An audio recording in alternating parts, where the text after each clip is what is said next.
Thank you very much. Thank you. It's great to be here. As you may have noticed, I'm not Secretary of State or the National Security Advisor. But I remain nonetheless determined to ensure that America, after long years of drift and defeat, returns to a conservative foreign policy. My aim, as it always has been, is not only to conceptualize and articulate such a policy, but to ensure that it is actually implemented by our government. To that end, I created a PAC, a super PAC, and a foundation which together over the last 3 years has raised over $20 million. In the last 2 election cycles, I helped elect Senate and House candidates who believe in a strong U.S. national security policy and informed the broader public on the principles defining America's place in the world. In the 2014 and 2016 elections, the John Bolton PAC endorsed 181 national security-minded candidates for Congress. We contributed nearly $1.2 million directly to candidates' campaign funds, making the John Bolton PAC the most active leadership PAC in the country.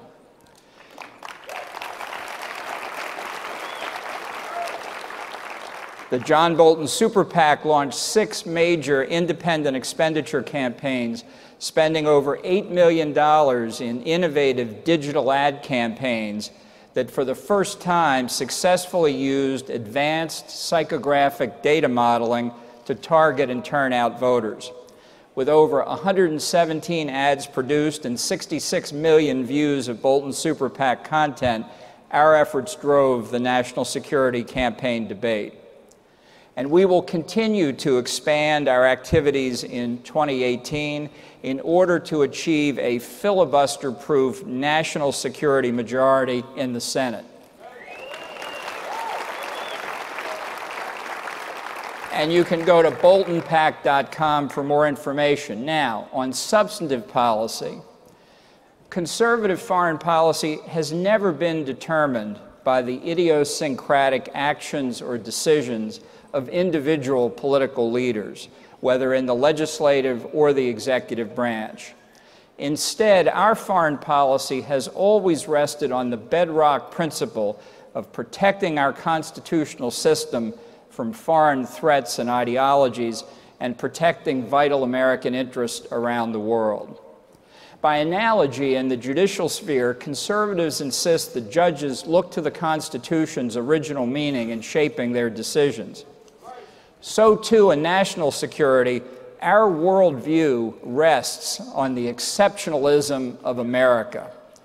Faced with an often hostile world that far too often neither understands nor appreciates what makes America different, our leaders should not expect, nor should they seek the approval of the international high-minded.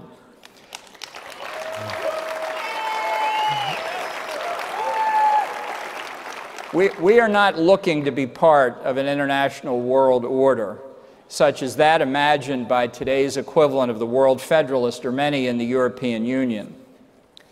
We have made our own world order.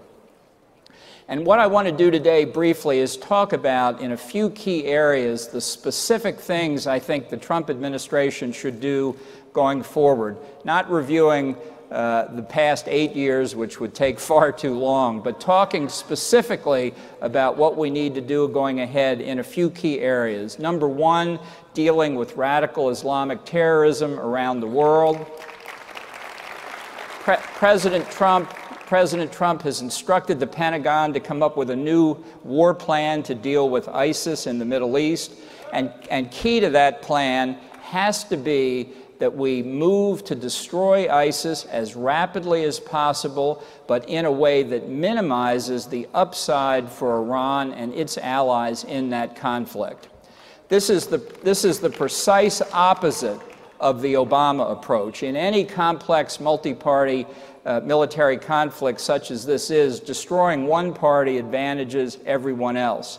But we want to destroy ISIS in a way that minimizes Iran's gains, the gains of its puppet regime in Baghdad, the Assad regime, and the terrorist group Hezbollah. That's key. Second, on weapons of mass destruction, nuclear, chemical, and biological proliferation, there are two key priorities for the Trump administration.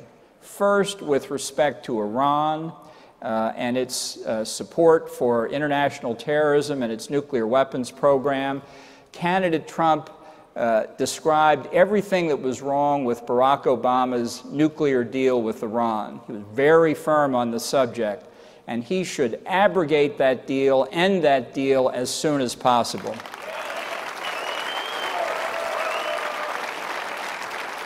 We need a clear statement of leadership by the United States that this was a strategic debacle for our country, and we don't intend to let it persist.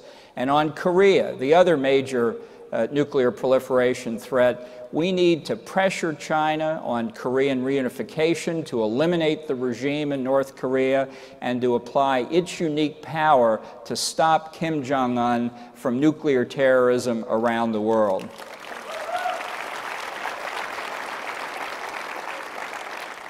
And on the broader subject of China itself, which will be the strategic issue for the United States in the 21st century, we need, as soon as possible, to say to China in no uncertain terms, you are to back off in the South China Sea and back off in the East China Sea.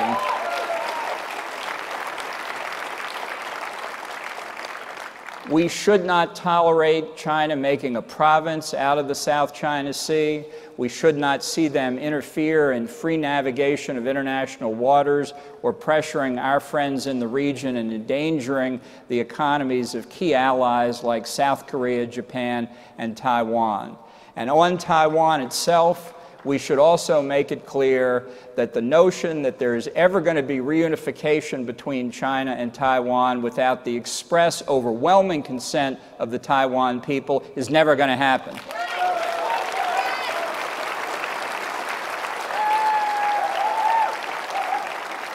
You know, I know we talk about a one-China policy. It was devised by Henry Kissinger. It's what he called constructive ambiguity. Now, if you're Henry Kissinger, you can handle constructive ambiguity. Us lesser lights, it's a little bit harder. I think it's time for constructive clarity. We support the people of Taiwan. We support their continued self-government, independent of China.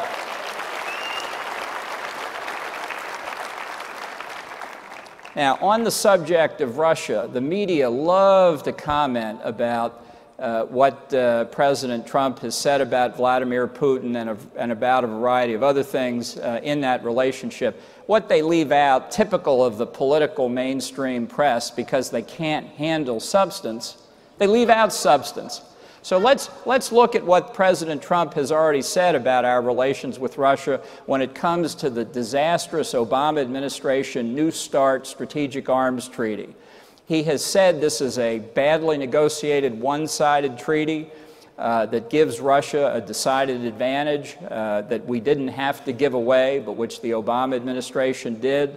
I think having made that analysis, the next step in the bilateral relationship with Russia is for this administration to abrogate the New START treaty so that we have a nuclear deterrent that's equal to our needs to prevent future conflict.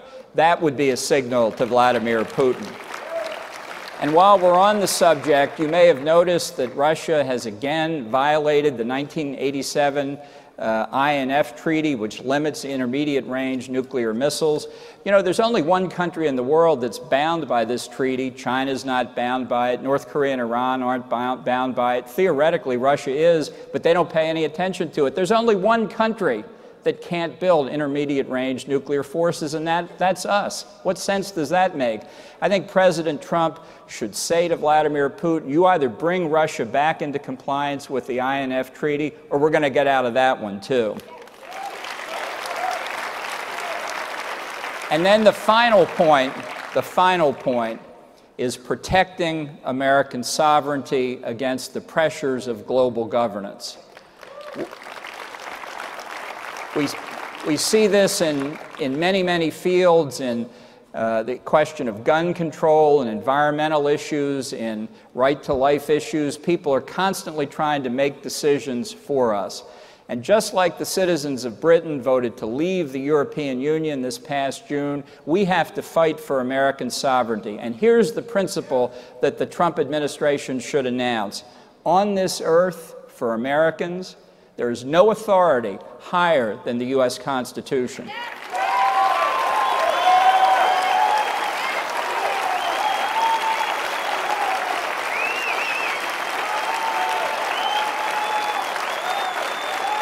If anybody tells you that international law is superior to the Constitution, tell them to tell it to the Founding Fathers. Thank you very much.